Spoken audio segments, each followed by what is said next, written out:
Another day, another brag na naman po tayo.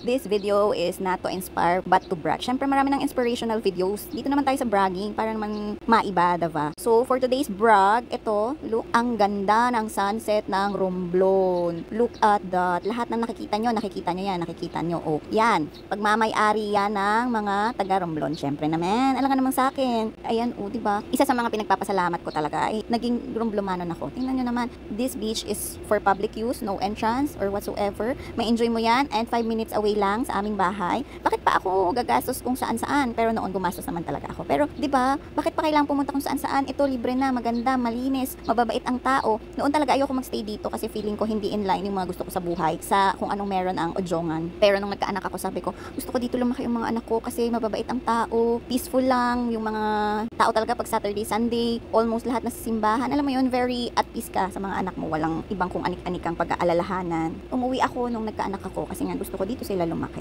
Kayo ba mga taga-Ojongan, ano ang reason bakit andito pa kayo or bakit nagstay kayo dito? Yung tipong pwede naman kayong pumunta ng Manila, pwede kayong pumunta ng ibang bansa, pero why stay here? Why?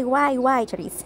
Sumagot kayo, sagot! That's it for today. Thank you so much for watching. See you again on our next brag. Babush!